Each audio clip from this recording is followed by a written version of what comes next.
Hello, word nerds. Welcome to the dictionary. Me, Spencer. This F138. 138. That's the number. Hi, everybody.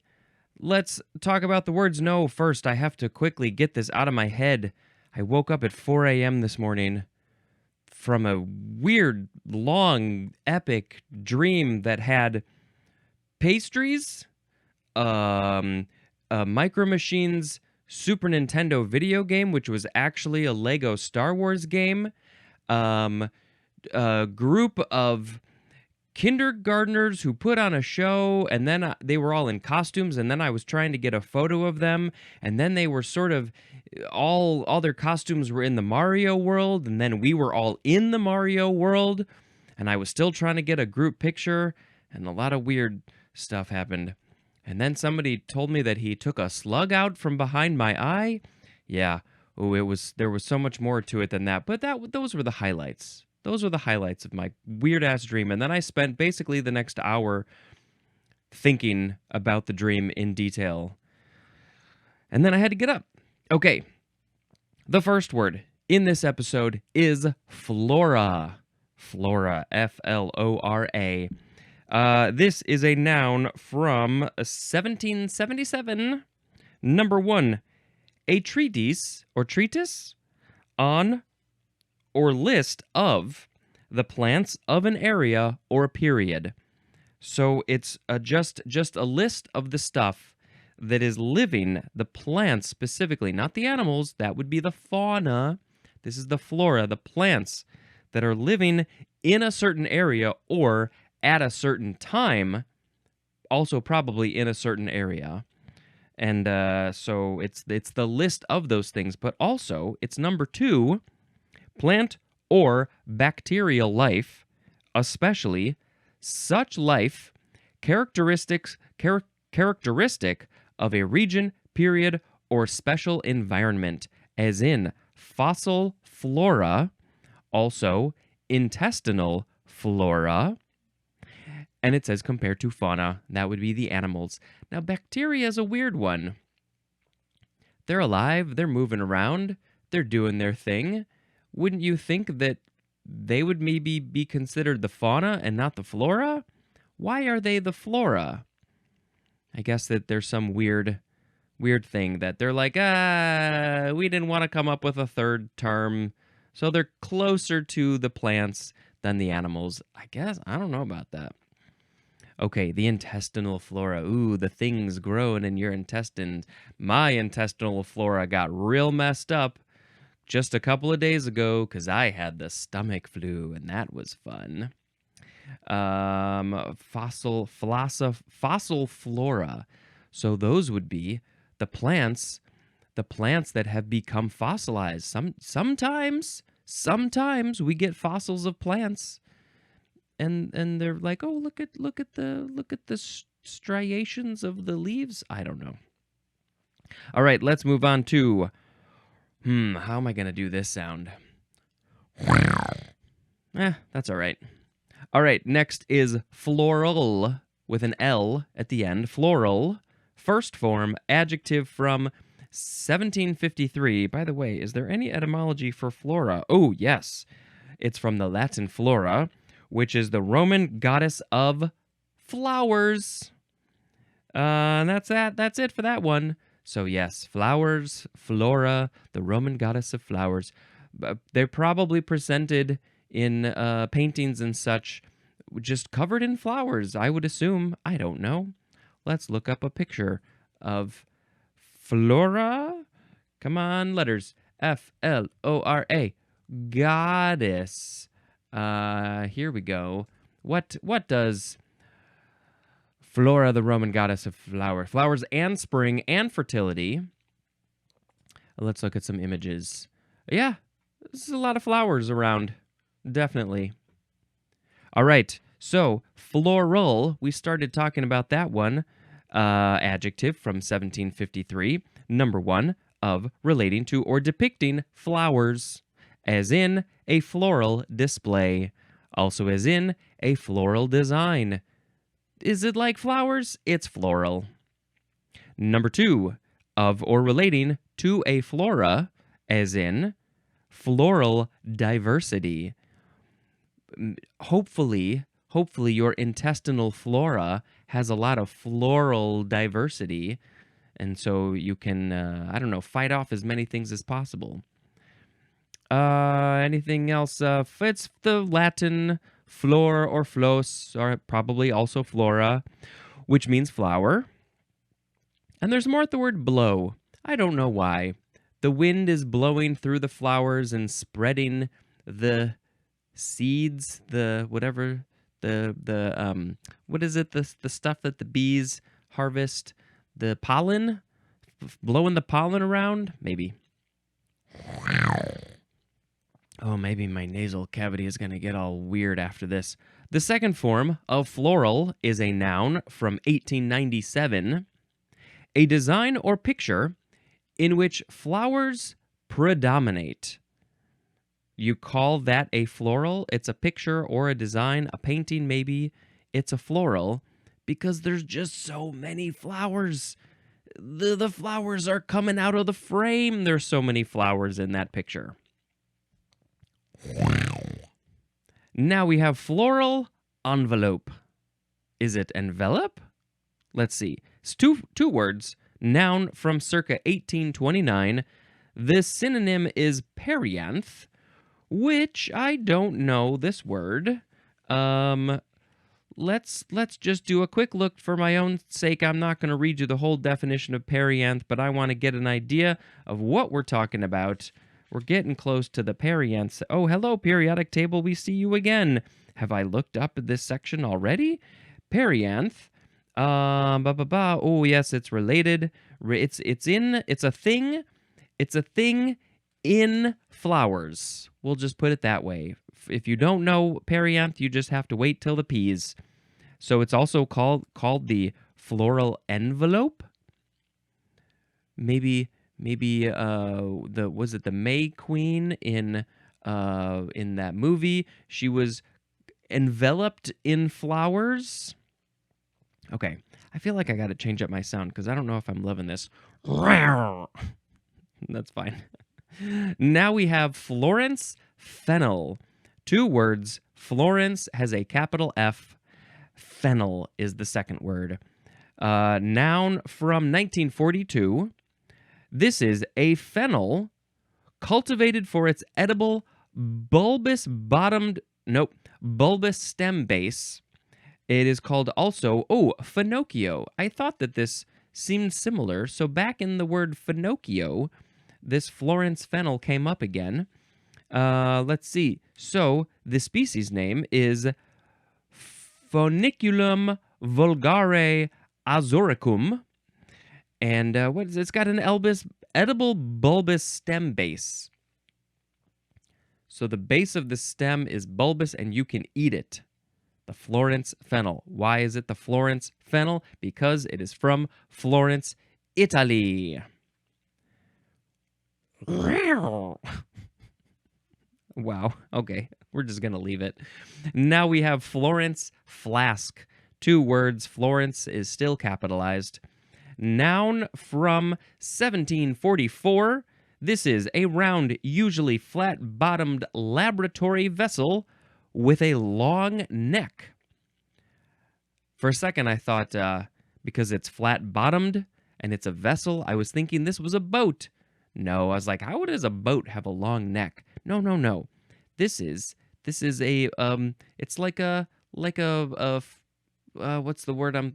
The thing. Not a flask, because this is a flask, but it is a flask. One of them beakers. Yeah, it's one of them beakers. It's got a flat bottom, and it has a long neck, and maybe it's exactly what I'm thinking of. Let's look it up. Maybe we've already seen something like this.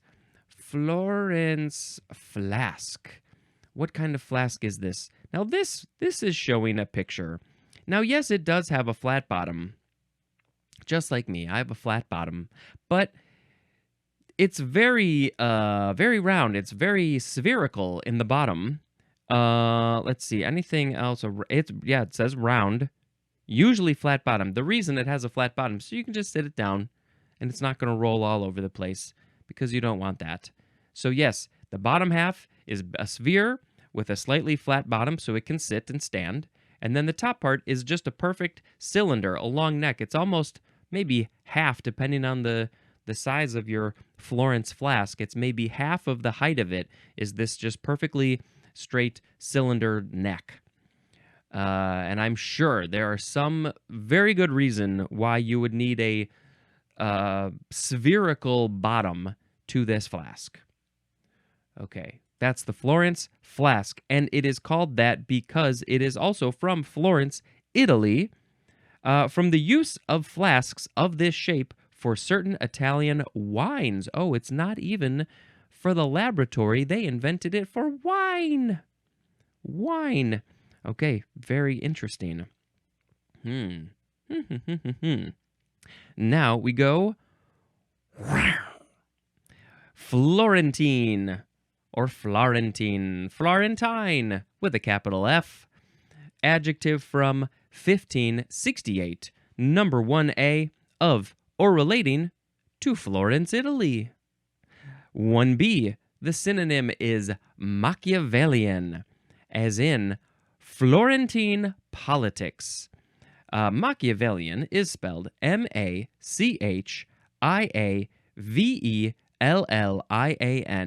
I've heard it, don't remember what it is. I feel like it's based on somebody's name, but I don't remember anything about that.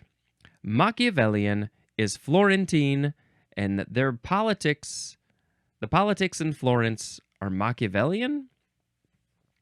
Okay, number 2, served or dressed with spinach, as in poached eggs Florentine. Why did spinach, why did spinach become connected with Florence? Was it this a dish that was invented in Florence, Italy, probably, that just had a bunch of spinach? They just threw it in there? Served or dressed with spinach. That's it. Florentine. Number 3, having a matte brushed finish. And matte is M-A-T-T-E. A matte brushed finished. The example is Florentine gold. So, I guess this is something you're describing as Florentine gold. This gold is matte, so it's not shiny. Usually you want your gold to be shiny, but maybe not always. And it's a brushed finish, so it's got that sort of brushed look. I'm trying to think of a way, like brushed metal. How do you describe that without using that? It's got I don't want to say scrapes on it, but it's like a brushed with like a metal brush. What's the word I'm thinking of? Like a thing, that thing. Ah, gosh darn it. Okay. Well, anyway, a brushed gold that's not shiny is Florentine gold, maybe because Florence is covered in this stuff, or was, I don't know. Let's see. We know this is from, yes, it's from Florence, Italy, basically. Wow. Now we have fluorescence. Noun from 1793. This is a state or period of flourishing. Fluorescent is an adjective. A state or period of flourishing. I guess I would have thought this was something else, but I guess not. Maybe I'm thinking of a different word. Just anything that's flourishing. Maybe someday this podcast will be fluorescent. Will be in a state of fluorescence. It will flourish. This word is from, let's see, the Latin verb florescere, which is from florere, which means to blossom or flourish. And there's more at the word flourish. How many times can he say flourish? And of course, I think of flowers, when they're opening up, they're flourishing, and they're flowers, and they're spelled similarly. So it all makes sense. Fluorescence. There's a sound. I don't think I'm physically able to make the sound I want to make, but that's okay. Now we have the word floret, F-L-O-R-E-T, not put your foot down on the gas and hit the floor, floor it, not that one. Noun from 1671, number 1, a small flower, especially one of the small flowers forming the head of a composite plant. I think a composite plant is plants that have come together to make a new thing. One of the small flowers forming the head of the composite plant. It's the floret. It's a tiny little flower. Number 2, a cluster of flower buds separated from a head, especially when used as food, as in broccoli florets, or maybe you would say florets. Where do you put the emphasis on that one? Broccoli florets or florets? I'm not even sure how I say that word anymore. Yes, so each piece of broccoli comes from the big broccoli, and each one is a floret because it's like a little flower of the broccoli. The etymology essentially just says it's from the word flower. Next is the prefix flori, F-L-O-R-I. It means flower or flowers, as in floriculture. And we're going to see that pretty soon. So we're going to go on to floriated, adjective from 1845, having floral ornaments or a floral form.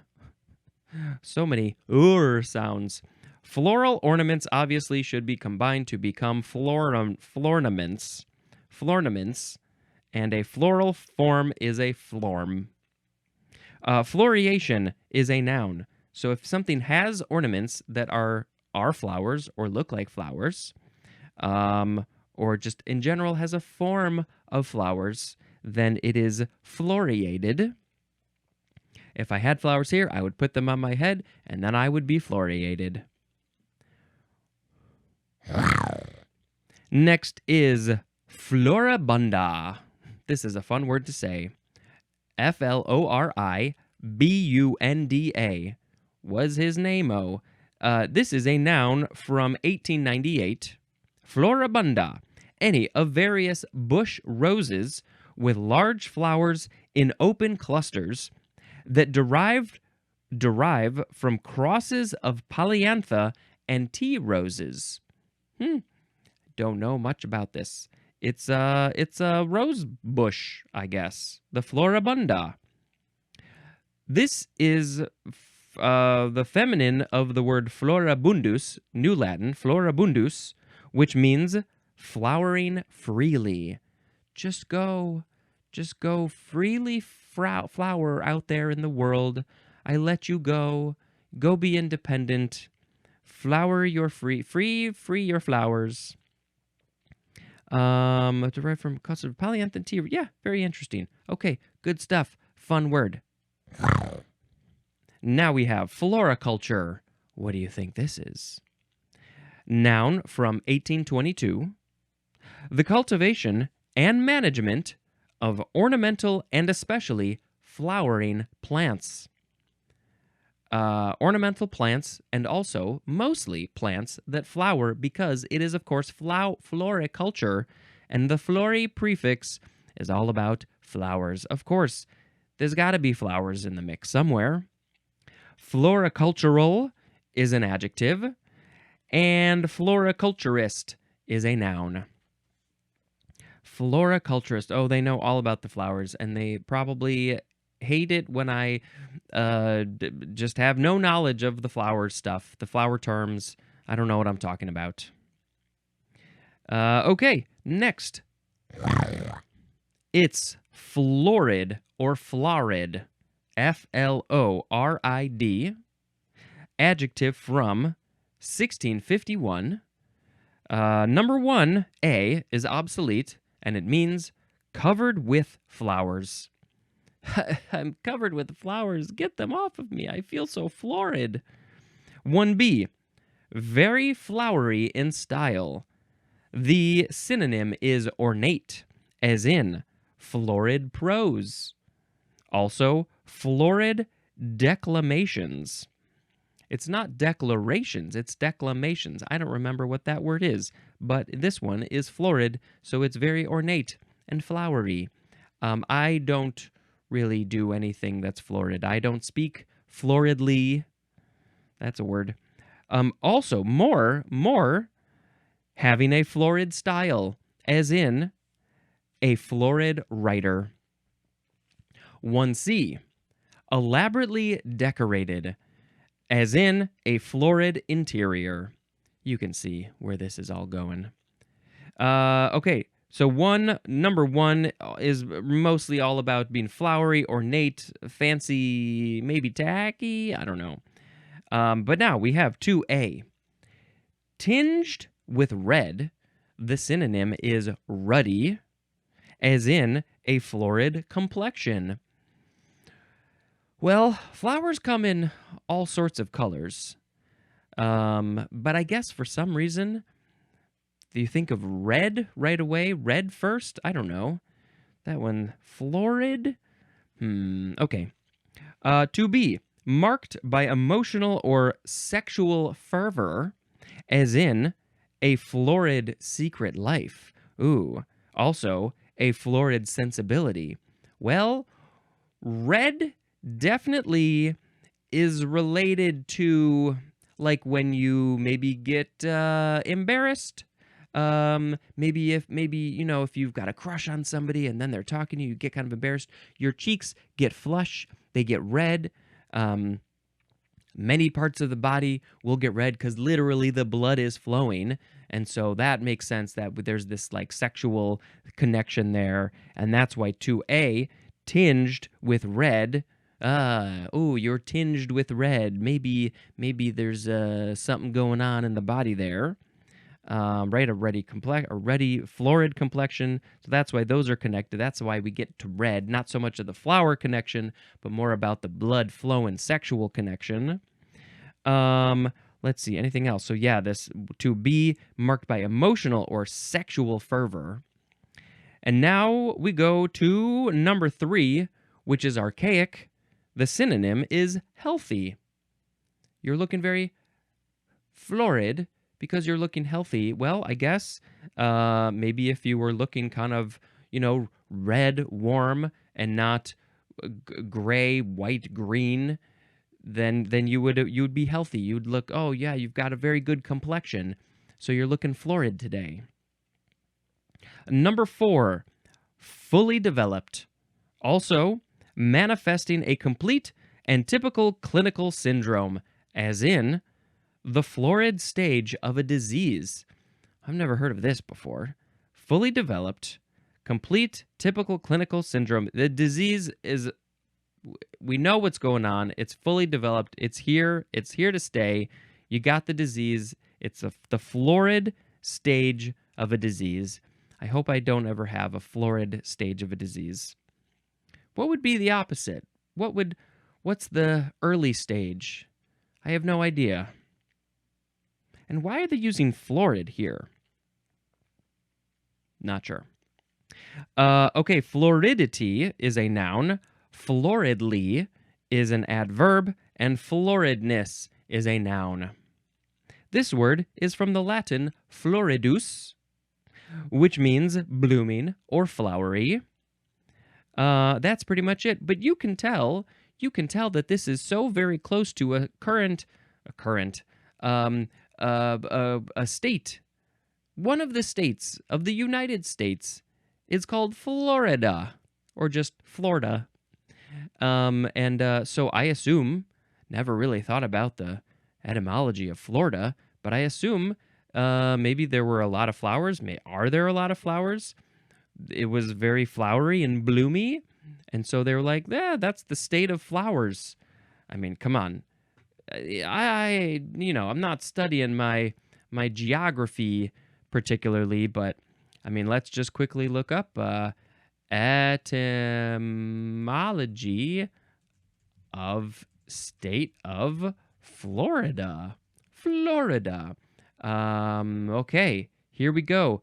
Feast of Flowers. In 1513, Ponce de Leon landed here on Easter Sunday, supposedly. The Spanish Pascua de Flores, meaning Feast of Flowers. That was the... So wait a minute.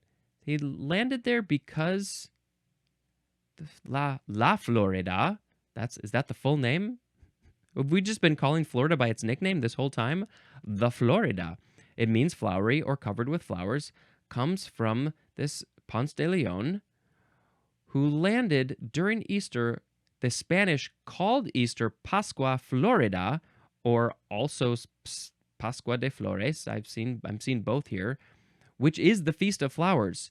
So the only reason Florida is called Florida is because Ponce de Leon landed there on the day which kind of has that name? Very interesting. Interesting. Okay. Hey, if you know of some other information, let me know. And now, related to Florida, we have the Florida panther. This is a noun from 1948. A highly endangered cougar whose range is now limited to southern Florida. Well, I hope they're still around. I hope they're not so endangered anymore. This book is a little old. The species name is Felis concolor coryi. Because they're a cat. Felis. That's a cat word. If you didn't know, the Florida panther. Let's post a picture of the Florida panther on social media. Maybe that's the sound of the Florida panther. I have to do that with my eyes and my eyebrows every time I make that sound. That is not at all how it sounds. Now we have floriferous.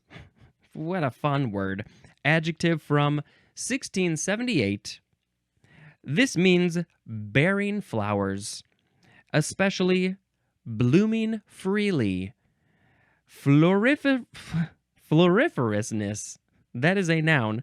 Floriferousness. So if you are a thing that blooms flowers, bears flowers, generates flowers, has flowers coming out of your ears, flowers coming out of all parts of you, then you would be floriferous. I don't think there are any humans that are floriferous.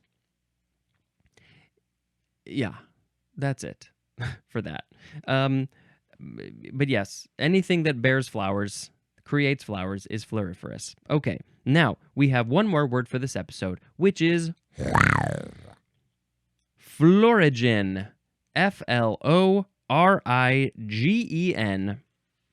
This is a noun from 1936. It is a hormone or hormonal agent that promotes flowering, and florigenic is an adjective. So I guess this is a thing that is in plants that allows them to create flowers.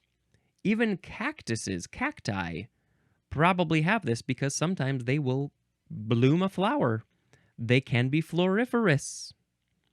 All right, let's pick a word of the episode. Which one is the best one? Today we had flora, floral, envelope, Florence fennel, Florence flask, Florentine, fluorescence, floret, floriated, floribunda, floriculture, florid, Florida panther, floriferous, and florigen. Well, there are definitely some fun words to say. You know, right off the bat, we got floriferous, we got floribunda, fluorescence. Those are all very good. Let's see. Let's see. I'm trying to think of something. I don't know. I guess we can just pick a fun word to say, which I often do, which is just floriferous. Floriferous, I'm feeling today very floriferous. Woo! All right, that was fine. All right. I got another movie to tell you about. It's the movie Opus, which just came out, and let's see what to say about it. There's some good stuff. There's some good stuff in here. It's a little bit of your typical group goes to a weird place, culty thing, and some stuff happens. Um, but there's some, what happens is, kind of different and unique, and it's related around music. And it was very enjoyable to watch John Malkovich be this character. That alone, I think, was worth it. And Io Edebiri, I think that's her name. I apologize for my mispronunciation. She's always great. It's very, she has a certain style, and it's very Ioific, if that's the right word and pronunciation to use. She really brings her certain style to it. And yeah, she's always good. Anything else to say about this movie? I don't want to give anything away. It's fun. It's got some mixed reviews, so take it. Just do what you want with it. Watch it, don't watch it, whatever. But I think it's always fun to just watch as many movies as possible.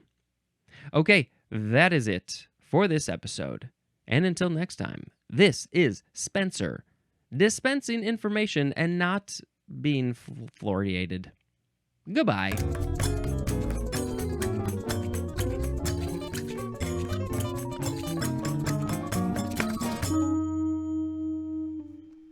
Floor.